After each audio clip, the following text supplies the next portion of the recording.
Why is there a vitamin K but no vitamin F? Vitamin C for a cold. A good dose of vitamin D on a sunny day. We all know that vitamins are critical for our health, but how did they get their names, and more importantly, when were they discovered in the first place? Before vitamins. Though humans have always understood there's a connection between diet and health, it took thousands of years for modern nutrition research, bolstered by advances in chemistry, physics, and biology, to emerge. Early nutrition experiments focused on the element nitrogen, first discovered in 1772, and whether its presence or absence in foods caused animals or humans to be healthy or sick. Then in 1839, Dutch chemist Gerardus Mulder proposed the existence of a molecule he called protein, an animal substance he thought necessary for human nutrition. For decades, historian Kenneth Carpenter writes, protein was considered the sole nutrient for human health despite emerging knowledge that fruits, vegetables, and milk eased conditions like scurvy and rickets. While these afflictions were common among those with limited diets, researchers still blamed other factors, like infections, tainted food, or even sea air. Diet deficiencies. Meanwhile, sailors on long voyages had long been suffering from another ailment, beriberi, which can cause heart failure and a loss of sensation in the legs and feet.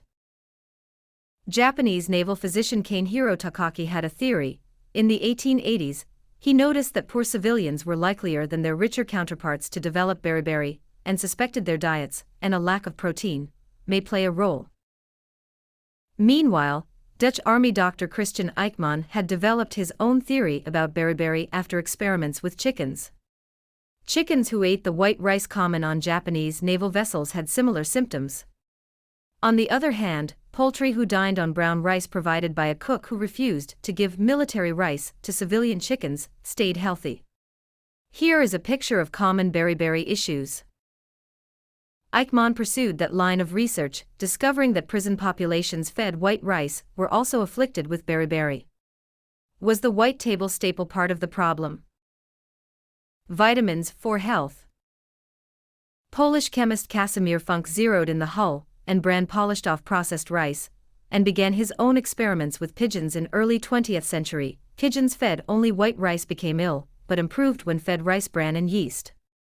The discovery confirmed Takaki's theory that diet and beriberi were linked, but the culprit wasn't a lack of protein.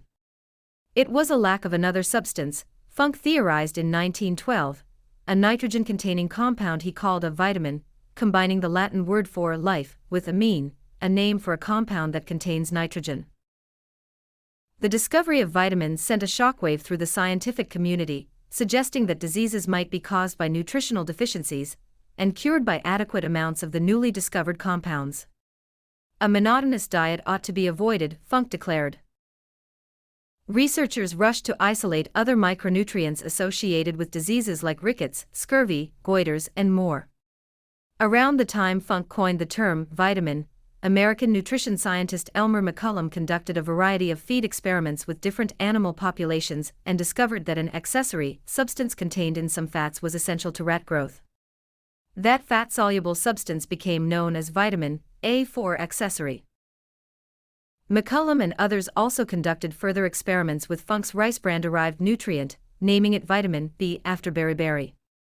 Eventually, it turned out that the substance known as vitamin B was a complex of 8 water-soluble vitamins, which were each given individual names like thiamine and numbered in order of discovery. The E used in Funk's new term was eventually dropped after scientists recognized that not all the compounds were nitrogen-containing amines. But the custom of naming vitamins alphabetically in order of discovery continued.